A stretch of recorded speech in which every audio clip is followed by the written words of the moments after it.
All right, welcome to Learning Fives. I'm Voodoo, and with me, my casting partner, Ray Shun. Good evening, everyone. We are getting into the second game of the night. And indeed, we're going to be watching the match between Void versus Bandle City with Ultra Weebs Unite versus smolbois. Looks like we've got a Yasuo hover. I did not know that Yasuo was secretly a Yordle. Very interesting. He's just been hiding it really well. He is 3 Yordles in a long flowing robe. Exactly. It's why his hitbox is incredibly hard to hit. Little known fact. Yeah, there's your Yasuo fun fact of the day. And meanwhile, we're seeing over on the Void side of things, just kind of teetering that edge between what is considered Void and what is not with our Cassidy and Kaisa hovers. We were just discussing that before this even got into underway as to whether so they're not from the Void, but they're Void E. So I will allow it. The abilities are very purple. Caster authority to permit that. The abilities are purple, therefore it means Void, unless you are Syndra, of course, in which case all the rules go out the window. Just because Syndra's purple does not mean she's from the Void. She's just purple. All right, we're going to have Viger be our final lock-in for the Team Yordles. Love that. Overall, definitely a very interesting team concept on both sides, to be honest. All right, we will wait for spectator delay. Indeed, so just stay with us. We're just going to go on a quick break while we wait for this game to start up. We'll be right back.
Chasing our hearts till we end up falling. Young and alive, we were runaways in a wasted summer. Chemicals in a foreign car. We took a moment, made it last forever. We found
All right, and welcome back. We've just entered into the game. Just as a real quick introduction, on one side we have our favorite villainry faction of the Void, with being played by Team Ultra Weebs Unite, with our team being Ador, Cretan Cave, Creatine, not sure, but we're gonna go with Cretan, Werfel, Neemhane, and Moonflower. Over on the other side, our brave Yordles standing against the darkness, that being played by Team Smolbois. We're gonna have Mint, Zepico, Dr. Nick, Sarame, and Stormmaker. All right. And so starting with the top lane, I'm not too sure about the Kog'Maw into the Teemo. I think that might be a little bit of trouble for him. Indeed, yes.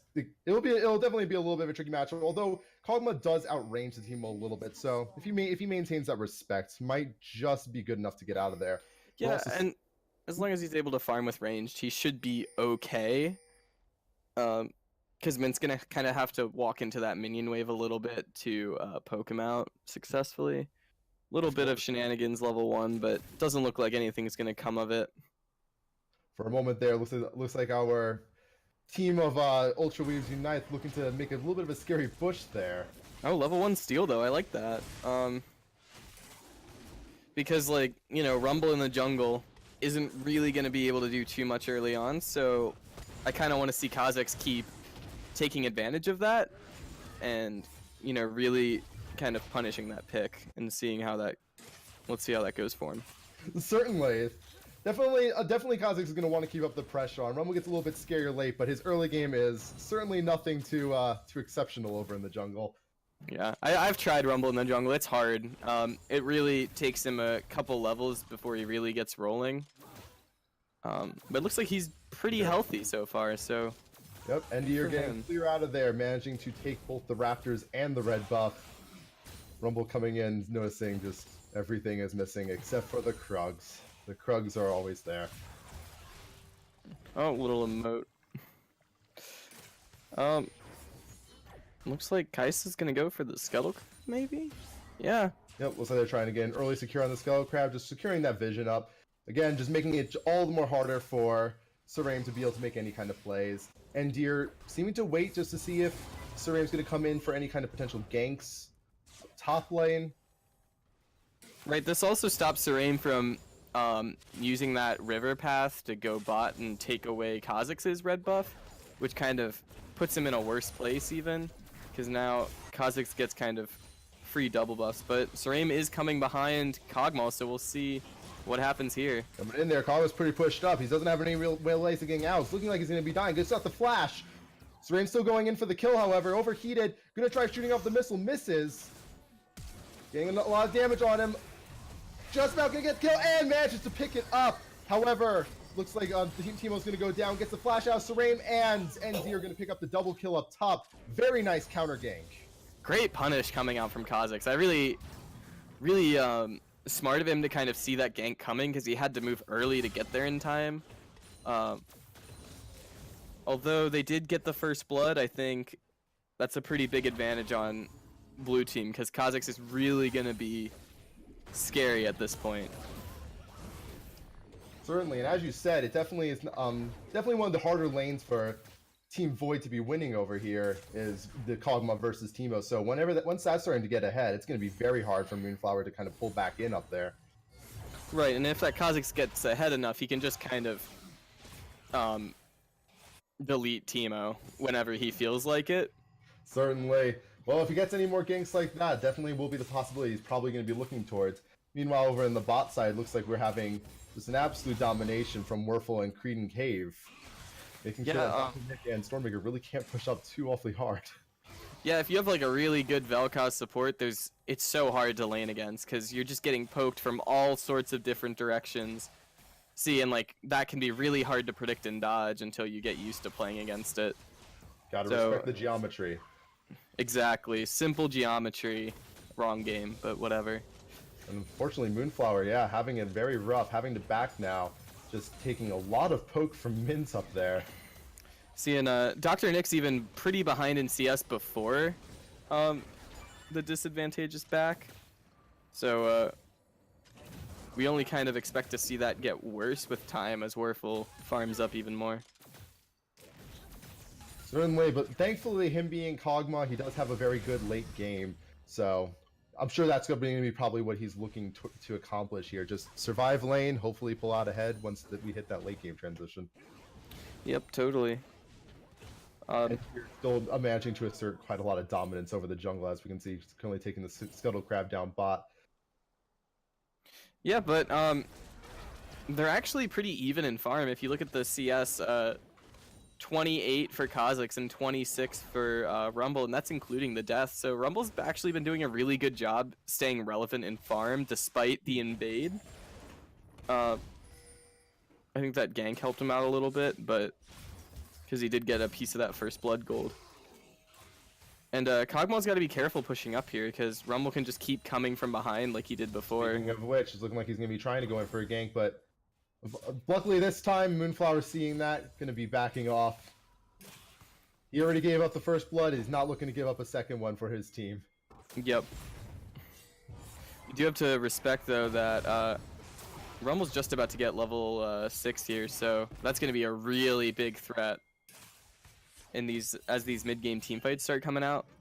Definitely, and worth noting too that the original Kha'Zix gank at this point is going to become a lot harder now that Nint's also achieved his level 6. At all times, he's going to probably be looking to get that river warded up with his shrooms, making sure that any kind of potential ganks are just going to be that much harder to pull off. So at this point, Moonflower may very well be on his own. Although, and you're coming in for a gank now, right as I'm saying this.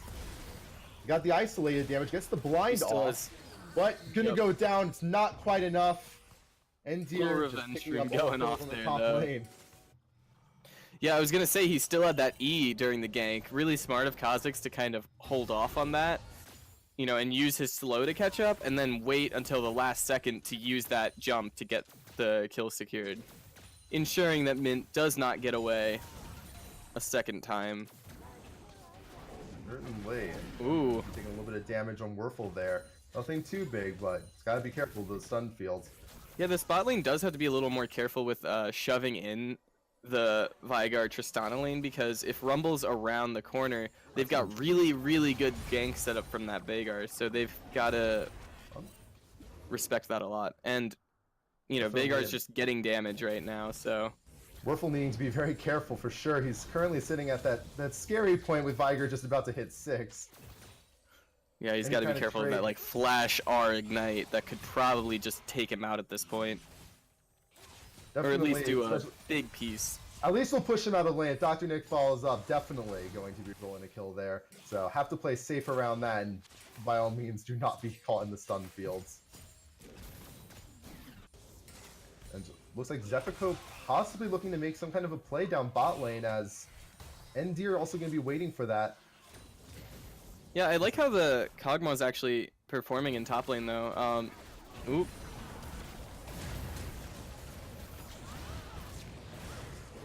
Having to get another back, unfortunately, though. That Kog'Maw's, as we were kind of saying, Kog'Maw having to play very safe. Although, to his credit, he is doing very good in actually keeping up with CS, with the Teemo. Right, we just had another cleanup from that Kha'Zix, though. Kha'Zix having all the kills on the team. Oh man, I becoming a massive, massive threat right now. Yeah, I think he's just been doing a great job at being in the right place at the right time, and just being able to, you know, see these fights before they happen and just jumping in there and cleaning up. So even though, you know, Tristana's able to pick up the kill on Kai'Sa, they get a double kill as a punish and stay in the lead. And what punish it is, and even in this situation we're seeing that that the red team has managed to get the Scuttle Crab. However, Endear is going to pick up that Infernal Drake for absolutely free. Yep. Right now he's just yeah, because he needs a little more attack damage, I guess. But need to lead people a little bit faster. Right now I'm seeing only in solid 2 seconds. Yeah, I only have 5 kills. Let's boost that up a little bit. But yeah, I do like how Kog'Maw's performing here. You know, really smart to get that Negatron cloak right away, and you know, he's actually able to trade back pretty strong with the Teemo, especially because he's got grasp on him. Oh, he needs to so be just getting that little piece of health back in these auto attack trades has been really important into helping him stay a little healthy. But we've got Horky coming in. Yeah, looks like red team's starting to set up a little bit for a potential tower dive. Although, looks like he's gonna get out of there, so everyone's just backing off. Zepico having that package though, so he is going to be starting to look to make plays. Meanwhile, on the bot side, we are seeing plays being made. Dr. Nick being able to get out of there just barely, but manages to pick up a kill on our resident Viger down there. Dude, that's actually a pretty big momentum swing back towards Werfel. Because, you know, even though Tristana was able to pick up the kill, getting one in turn, and now with 2 assists and an almost 30 CS lead and a few chunks of gold, and then another kill. Going in for the kill. Green Cave. Oh, Missouri is out of it. Manages to live. Very nice play by him. Rumble ult going out. Misses completely. And they're just going to be able to get out for absolutely free. Yeah, yeah, Void just kind of taking over this game really early. Nice use of the stopwatch there, obviously. Knowing that he can tank the tower for Kaisa because he has a stopwatch and she doesn't. And just taking advantage of Tristana overstaying a little bit. Absolutely. Yeah. That's one of the nice things about having the Kaisas. Your ability to kind of be able to tower dive and just immediately engage on situations is very, very strong. Even against a Tristana. Right, like even though Tristana has the dash to get away, it's, you know, it still takes the travel time to get away, so if you're able to kill her before she can even cast the ability, you're in pretty good shape. And, you know, since both Kaisa and Tristana scale really, really well, it's going to be hard for Tristana to get back in this game. And doing some sneaky plays here, staying invisible in the middle of the lane. Yeah, a nice little trade-off on Moonflower, but Moonflower going to hit back just as hard, getting half. Yeah, like look at all that damage coming out. As we were saying, this is exactly what Moonflower was starting to hope for there. He's just wanting to get to this late game point where leading Teemo not too much of a problem, even with the blinding darts. Oh my. Yeah, and since it's basically just an auto war. Oh, we're seeing a little bit of a gank going in. Moonflower going to pick up the kill, but Saram going to manage to pick up the revenge kill back. Yeah, Moonflower just kind of taking advantage of the fact that, like, yeah, I can't get away, but I can just kill you. But does have to watch out for that Rumble. I think that's the second death from that Rumble roaming in about the same way. But is able to get the trade. Very pushed up. However, as we're kind of saying there, in terms of where the gold's going, it's primarily going to their enemy jungler, not too much to the top laner. So, ultimately not hurting Moonflower as much as it might the jungler might hope for it to. Riftel going to be dropping the bot lane. Tower's going to go down. They're going to be looking for the engage at this point, but Viger's stun field is going to go out and ultimately prevent that engage from happening. A little bit of a shame that they used Shelly with such like a small amount of health left on that turret, so it looks like they're going to be able to wipe her out there. Yep. And we're seeing the jungler and the bot lane managing to clean it up pretty quickly. First tower ain't bad. They're in lane, especially with it being before 14 minutes before those plates drop off. Nice little bit of gold that you can get from those. Don't, it's not worth it. To play really safe. Gonna go. Oh, managed to get the flash. Okay. Almost actually get the kill. They're trying to make something happen, and with the nice snipe from the Q, Green Cave going to pick up that kill on the Tristana. Kaisa going to pick up the kill on the Viger. Zepica just kind of in the back in a very awkward place, however, manages to flash out.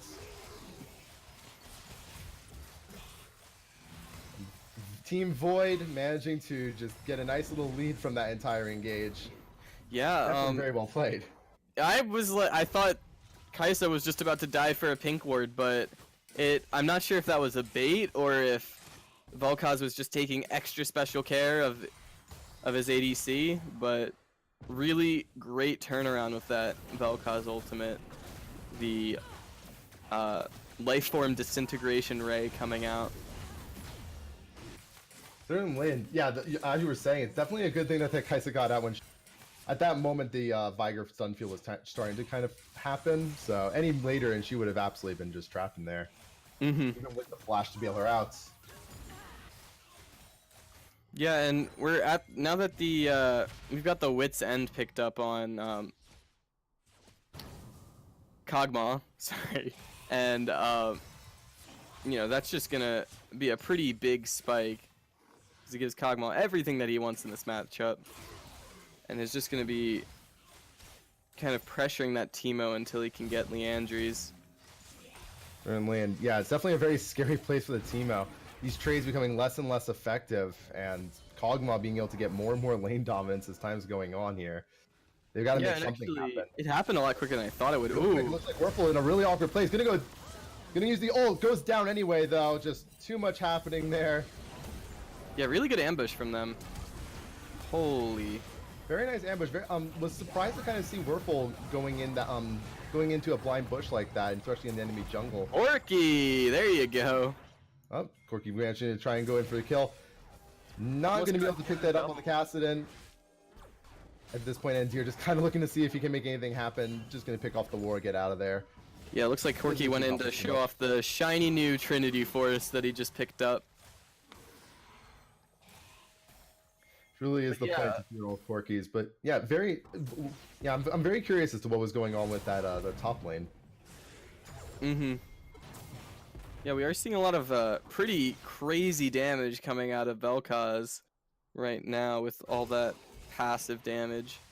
Right now, it's actually worth noting that what's it called? I was actually just going to point out was right now we're seeing that even the ward score on both sides are actually pretty low. Right now, we're only seeing one pink ward really in the enemy jungle bot side, and same on the enemy jungle red side. Yeah, really sparse vision actually. I guess it's because maybe it's because they're both like.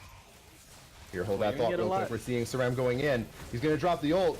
Moonflower trying to get damage off of Mint. Mint's going to go down to Endear, but ultimately Moonflower is going to die to the Rumble. However, Endear going to pick up that double kill. Yeah, I'm sensing a bit of a pattern with this Kha'Zix. It seems like he comes in, his laner dies, but then he gets the double kill. I think that's the third time that actually happened, but, Endear's having a great game on this Kha'Zix. Maybe if he had been there a little earlier, he would have been able to save Kog'Maw, but maybe not picked up the double kill. It's kind of hard to tell, but definitely. Just always it's being there to respond and punish. It's definitely a little bit of deja vu going on here, as you've said. At this point, Endear's a lot of his kills have actually come from these top lane just counter ganks. Meanwhile, Stormmaker trying to fend off this wave. You're gonna try going in for the kill and managed to pick it up very close. We're gonna try going in, but it's gonna be zoned off by Cretan's E. Very nice play by the Team Void. Oh, they're gonna not done yet. Yep. Down goes Seraim. Yeah, all these Void champions are just so bursty that they have. So they really just kind of have the ability with, Kha'Zix, Kassadin, Kai'Sa, and Vel'Koz to just see someone and delete them immediately. Because they all just kind of react and just, Kha'Zix and Kassadin can just dive on them, and so can Kai'Sa. And, the second someone's out of position, they've been able to respond and immediately delete them. Yes, and the thing, and as I was saying, like it's very odd in terms of how Team Yordle is kind of playing this one out. Right now, we're still seeing even a limited vision score. The Team Void is actually catching up on it pretty significantly, putting pink wards all around the bot side, as well as getting a couple over on the top side jungle. Yeah, they're definitely using this vision to further their advantage and push into their jungle. I mean, they've got I'm going to pick up a quick kill on Teemo there real quick. They've got a 9k lead already, so really taking control of this game. Oh, Saram in a pretty awkward place. I don't think he's going to be able to take this one. And indeed, no, he does not. He's going to be down.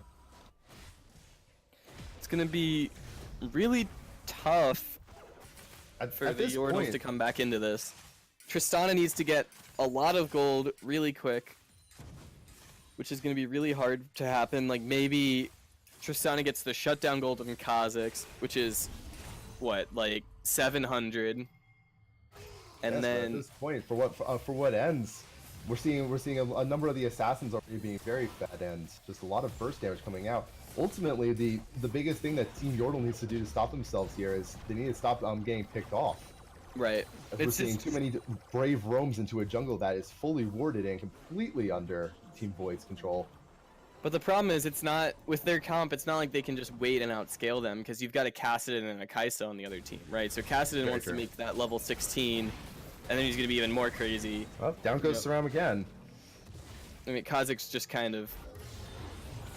It's definitely a very awkward place for Team Yordle. Definitely a bit of a weird one. Although, Zabiko going to try going in, trying to get that last kill, but ultimately it's going to go down to Neemhaim. Very nice play by him, managing to just blink and flash out of that.